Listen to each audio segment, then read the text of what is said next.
Assam today or happen to visit the state, you will no longer be able to consume beef in hotels, restaurants or public events. That's right. That's the big decision taken by the Himanta Biswa Sarma government in the last 24 hours, where they have extended the restriction on consumption of beef. Earlier, beef consumption was banned only within a 5-kilometer radius of a temple or monastery and in areas dominated by Hindus, Sikhs, Jains and other non-beef consuming communities. However, the state has now widened the ambit of the embargo, meaning no one will be allowed to consume beef in public places. कि असम में गोमांस कोई भी restaurant और hotel में सर्व नहीं होगा और साथ में कोई पब्लिक फंक्शन में भी या पब्लिक प्लेस में भी ये सर्व नहीं किया जाएगा.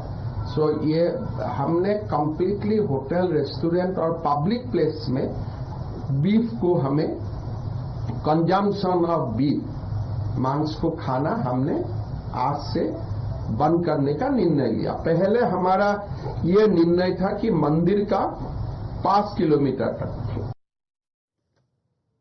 Naturally, the decision has not gone down well with the opposition. The opposition believes this is just another attempt to further the BJP-RSS agenda to target Muslims and has called it a violation of the right to freedom and also the constitution. The opposition, however, won't tell you that the Supreme Court upheld a similar ban in 2005 in the state of Gujarat. The Supreme Court back then upheld the constitutional validity of the law which prohibited the slaughter of cows. Assam government is citing the religious beliefs of the Hindus and other communities that do not consume beef. But the Assam government is not alone. There are similar restrictions in some opposition ruled states as well. In Telangana, the slaughter of cows and calves is banned. So is the slaughter of cows and calves in Karnataka and Tamil Nadu. But today the opposition believes that when such a rule is imposed in Assam, it's a decision made with the motive of targeting a single community. They are following the principles of RSS. They are from the very beginning against the Muslim population and also against the low-caste Hindus and Christians, Buddhists. And on the same footing, they have taken this decision. This is against our constitution. जो देश की खूबसूरती है, यहाँ पर अलग अलग cultures को मानने वाले लोग हैं, ट्राइबल लोग हैं और तरह के रिलीजन को मानने वाले लोग हैं. यही हमारे देश की खूबसूरती है. तो उन सब पर इस तरीके से प्रतिबंध लगाना बिल्कुल गलत है, कॉन्स्टिट्यूशन के खिलाफ है.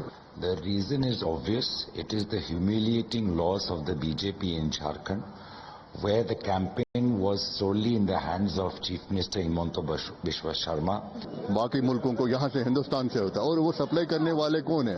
अल अकबर नाम के पीछे that is a non Muslim. इसी तरह जो दूसरा सबसे बड़ा ट्रेडर है, एक्सपोर्टर है, again he is the Hindu family.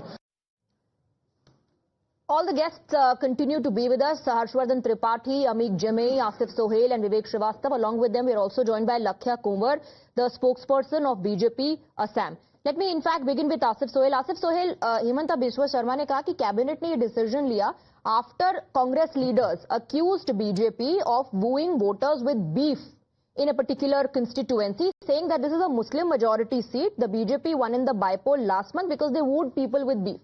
They said immediately after that the cabinet decided that we are going to extend this particular ban for consumption of beef in public places and hotels and restaurants as well, respecting the beliefs and sentiments of a particular community. How does that become against Muslims?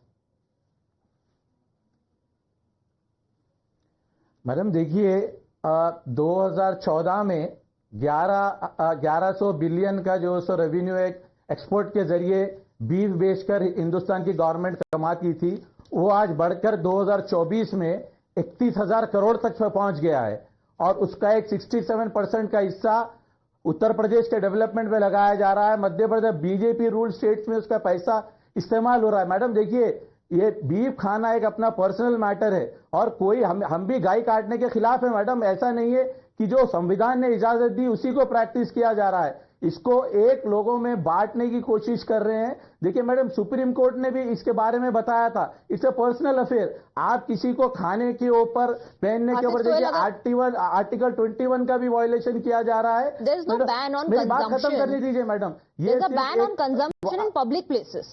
Madam देखिए, तो आप क्यों रोक रहे हो?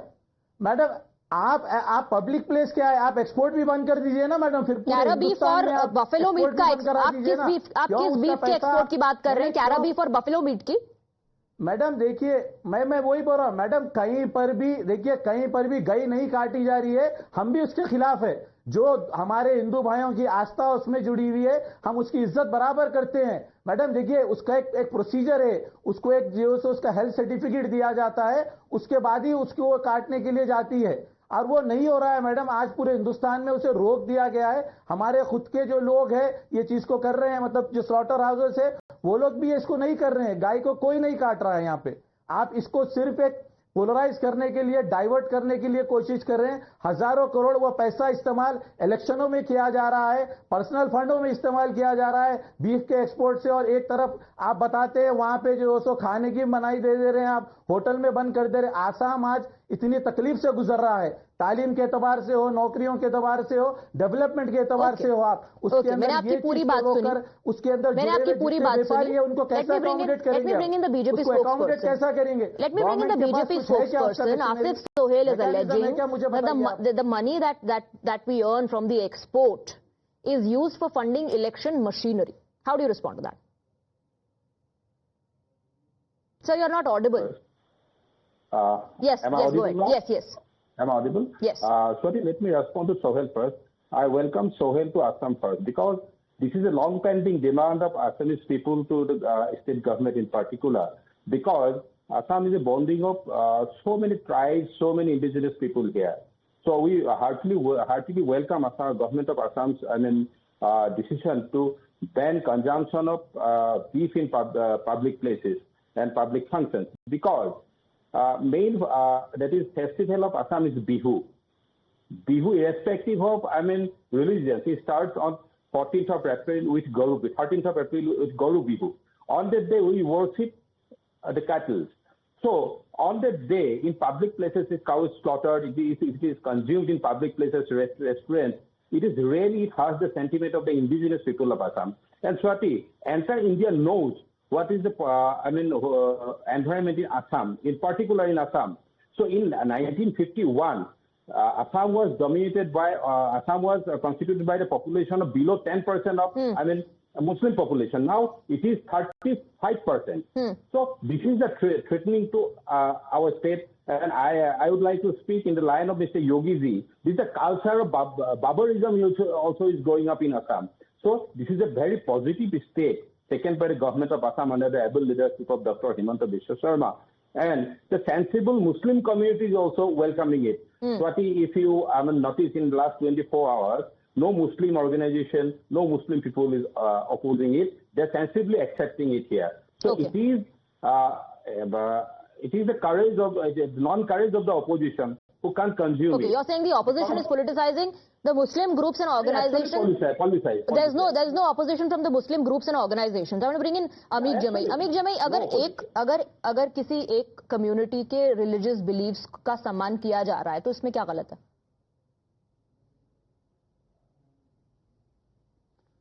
स्वाति, मैं आपकी जो गलतफहमी है आपको दूर करते हुए मैं कुछ ऐसी बातें बताऊंगा कि आपको हैरत हो जाएगी। हिमंता बिस्वा शर्मा ने जो ये फैसला लिया है, उन्होंने कहा है कि होटल में बंद हो जाएगा और किसी पब्लिक प्लेसेस पे, लेकिन स्लॉटरिंग बंद होगा ये बात नहीं हुआ है, एक्सपोर्ट बंद होगा ये बात नहीं हुआ है। जहां पे आपका स्टूडियो है, अभी 200 टन गाय का गोश्त वहां पकड़ा गया। आप सोचिए कि 200 टन में तकरीबन 1000 गाय एक दिन में नहीं काटी गई होंगी। नोएडा के अंदर या पश्चिम में तकरीबन उनको लगा होगा 20 से 1 महीना, जिसमें उन्होंने हजारों गांव पर कितना जुल्म किया होगा, स्लॉटर किया होगा, उसके टुकड़े किए होंगे, और जिनके कोल्ड स्टोरेज में रखा था मुसलमान नहीं थे। जो लोग पकड़े गए वो मुसलमान नहीं थे। तो आप सोचिए कि भारतीय जनता पार्टी वो पार्टी है जो बड़े स्लॉटर हाउसेज हैं उनसे ऑफिशियली ये चंदा लेते हैं। अब हमारे क्या कहते हैं सुधांशु भाई बैठे हुए हैं, जिस पार्टी से ये बेपनाह मोहब्बत करते हैं वो पार्टी चंदा लेती है स्लॉटर हाउसेज से। आंध्रा में बैन नहीं है, गोवा में बैन नहीं है भारतीय जनता पार्टी में, असम में बैन है। तो सवाल ये कि उत्तर प्रदेश में जो ये मशरूमिंग है गाय का स्लॉटरिंग का जो एक्सपोर्ट है दुनिया में नरेंद्र मोदी जी नाम पैदा कर रहे हैं, कह रहे हैं कि दुनिया को सबसे बड़ा बीफ एक्सपोर्ट हम दे रहे हैं, लेकिन जो टॉप 20 एक्सपोर्टर्स हैं Swati, But one second, I need some clarity on that. I want to bring in Harshvardhan Tripathi ji. Harshvardhan Tripathi, the biggest exporters of beef in the world. ये जो बात कर रहे हैं अमीक जमे, ये कैरा बीफ और बफेलो मीट की बात हो रही है क्या? देखिए साथी, मुझे लगता है कि इस पर इतनी बार बहस हो चुकी है और हर बार लोगों में भ्रम फैलाने की कोशिश की जाती है, कंफ्यूज करने की कोशिश है। गौ मांस को पूरी तरह से भारत में प्रतिबंधित किया गया है। ये झूठ बोलना कि किसी एक राज्य में नहीं है, ये एकदम गलत है। भारत में गौ मांस पूरी तरह से प्रतिबंधित है और अगर उसको कहीं किसी राज्य में किसी जगह पर कोई वो मतलब किसी भी तरह से कोई उपयोग में कर रहा है तो ये खतरनाक है। क्यों खतरनाक है? मैं तो कहता हूं कि इसको देश के मुसलमानों को खुले मन से स्वीकार करना चाहिए और इसकी प्रशंसा करनी चाहिए। हम बार बार सुनते हैं कि कहीं कोई कुछ हुआ और वहां कहा गया कि वो गौमांस था, उसके चक्कर में लोगों ने पीट दिया, किसी मुसलमान की जान चली गई या किसी हिंदू मुसलमान में झगड़ा हो गया। क्यों ये स्थिति बननी चाहिए? भारत में हिंदुओं के लिए गाय माता के समान है, गाय की पूजा की जाती है और अगर ये सम्मान मुसलमान हो या कोई और इतना भी नहीं कर सकते तो आखिर इससे कम क्या अपेक्षा की जा सकती है? मुझे लगता है कि ये बहुत शानदार काम किया है। पूरे देश में हर सरकार को प्रतिबंधित करना चाहिए और ये सचमुच इसको तय करना होगा कि कहीं भी गाय न काटी जाए, कहीं भी इस तरह की खबरें ना आए। ये सामाजिक सौहार्द के लिए भी जरूरी है और जिसको हम बार बार कहते हैं, किसी की जान चली जाती है, आपस में झगड़ा होता है, law and Vivek Srivastava respond. If it hurts the religious sentiments of a particular community, what's the objection? जी देखिए, मैं बड़ा क्लियर से बोलता हूं, आप अगर स्पिरिचुअल हैं तो दूसरा क्या कर रहा है इससे आपको प्रभाव पड़ता क्यों है, मेरी समझ में नहीं आता। क्या आपकी आस्था, आपकी स्पिरिचुअलिटी, आपकी साधना इतनी कमजोर है कि हर्षवर्धन त्रिपाठी कुछ गलत खा लेंगे तो मेरी साधना खत्म हो जाएगी, या मैं कुछ गलत खा लूंगा तो हर्षवर्धन त्रिपाठी जी की साधना खत्म हो जाएगी? ये फैशन बन गया है भारत की राजनीति में। You take up religions, you take up issues, you try to flare them up, you try to ask for votes. Again, what I was saying in the previous debate, you try to, this is not for honoring the sentiments of the Hindus. This is to show that, look, these Muslims were eating something wrong and I stopped it. So vote for me because I am your champion.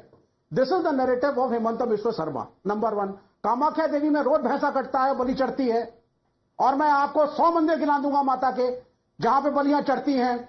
क्या रोका जाएगा उसको? नहीं तो buffalo consumption, आपको सिर्फ ईद से problem है, आपको बकरा कटने से प्रॉब्लम है, आपको मुसलमान से प्रॉब्लम है। प्रॉब्लम ये है, बफेलो मीट कंजम्पशन पे कहां रोक है?